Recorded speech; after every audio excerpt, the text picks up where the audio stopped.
I still can't believe there's a lot of guys and girls that are not fishing a floating worm. It is one of the most exciting techniques that you can fish, and right now is a great time to go out and fish it. And today, I'm gonna go through the entire system so that you guys can become a great floating worm fisherman. So stay tuned, it's gonna be a good one. This video is brought to you by Sportsman'sOutfitters.com. Right now at Sportsman's Outfitters, if you use the coupon code BFHQ10, you can get 10% off any ARC fishing rod. So if you want to buy an Invoker Pro, a Tharp Series rod, a Cobb Series rod like the one that I have right here, you guys can get 10% off those rods right now at Sportsman's Outfitter. Just use that coupon code at checkout. Something that is absolutely phenomenal about fishing a floating worm is the bite itself. Anytime you are fishing this particular technique, you can always see that bait. And to be able to see bass come up and absolutely crush it is one of my most favorite things in the world. And I really just want you guys to experience this same excitement. And today, like I said, I want to go through everything, the system that I use to go out there and catch fish on a floating worm. It's pretty simple. It's easy for anybody to fish and pick up. And so I'm gonna go through everything real quick, which is gonna include basically 3 parts, which is gonna be the equipment that I use, the presentation, how you fish it, and then a few tips that I have learned that help me to catch more fish on the floating worm. So the first thing is your equipment, and the equipment for a floating worm is extremely simple. I use basically the exact same rod, reel, line combo that I use for a wacky worm. It's basically the exact same thing. Now the rod that I use is a 7-foot 1-inch medium power rod. This is labeled as an extra fast action, but it's a little bit more like a fast action rod, and I will leave a link for everything down in the description for you guys to check out. But really this rod is about the longest that I would go when it comes to fishing a floating worm, and the reason being is that you are skipping this bait a lot. Anytime that I get around shallow cover, underneath docks, overhanging trees, I am constantly skipping this bait up underneath cover. And so the shorter your rod is, the little bit more precise you can be at placing, which is really important with this technique. So I'm not saying you can't do it with a 7-foot 6-inch spinning rod. You're just not gonna have quite the precision casting. Now I use a braid to fluorocarbon leader anytime I'm using the floating worm. I actually use 10-pound test braided line. I use that for pretty much every technique that I use with the spinning rod. And with the floating worm, I actually step it up to 12-pound fluorocarbon line. The knot that I use to tie these lines together is the Crazy Alberto knot, just like I do for a wacky rig. Now the reason that I upsize the line is 1, you're going to be fishing this around a lot of cover, and 2, the line size really doesn't affect the technique of this bait because you keep it really high in the water column, unlike a wacky rig, which you kind of let sink on a slack line. 12-pound test is perfect, and that spinning rod manages it well. Now the hook that I use depends on how I actually rig the bait. There are times where I wacky rig a floating worm, and there are times where I Texas rig the floating worm. Now regardless, I'm going to use it in a weightless manner, but if I am wacky rigging it, I'm going to use just a straight shank hook like the one that I got here, which is a Gamakatsu Finesse straight shank hook. And if I'm Texas rigging it, I'm typically going to use like a 2-aught or 3-aught worm hook. Now something that is pretty confusing to a lot of people, and I've gotten this comment quite a bit on the channel, is that you do not need to use a worm that actually floats in order to fish this floating worm technique. As a matter of fact, you want your worm to sink very slow. Now I just keep it simple. I use a Zoom trick worm, and that's what I've always used. There's a ton of other plastics that you can use, but the Zoom trick worm is one of the staples, and it's one that I catch a ton of fish on. And I just want this bait to sink extremely slow in the water.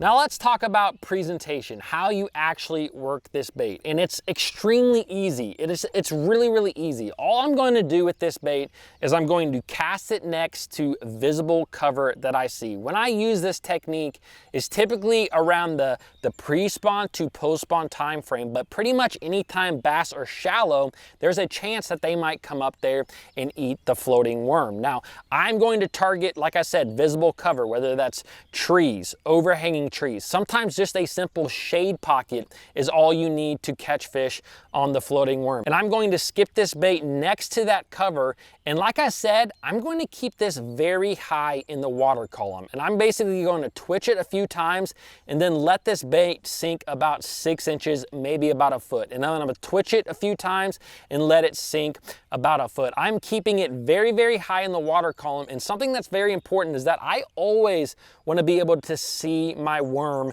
when I'm fishing it. And that is honestly all you do with this technique. And you just sit there and wait for the bass to absolutely come up and crush it.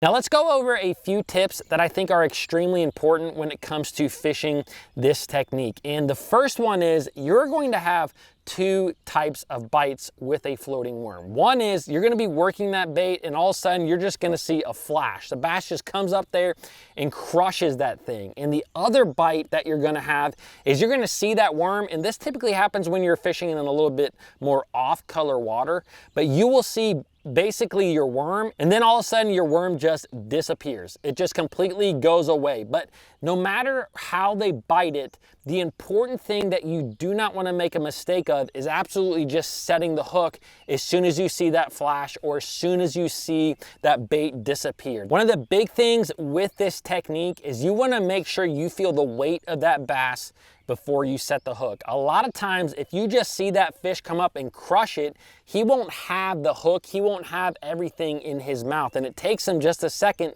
to inhale the rest of it. So if you set the hook, you will realize that there are times where you set the hook and that hook comes flying up past you. The bass came up and grabbed that worm, but he didn't quite have the bait and everything. So when that fish comes up and hits it, let him kind of pull you down and then just pull back on him. You don't have to jack him, you just have to pull back and you got that fish. Another really important tip is actually the color of the worm that you use. Now, I basically use just two colors, and I'm not saying that you can't use other colors, but I use bubblegum and I use methylate. And I use bubblegum when I am fishing in pretty clear water to slightly stained water. That's where I really like the bubblegum. Now, if I'm fishing in stained water, anything that's about 2 foot to 3 foot of visibility, that's a lot of times where I'm gonna pick up this methylate color. And the reason that I like methylate in the stained water is this methylate almost glows in the water. This is really a visual technique for the bass. You know, it's not like they feel it like a crankbait or a chatterbait. They really have to see it. So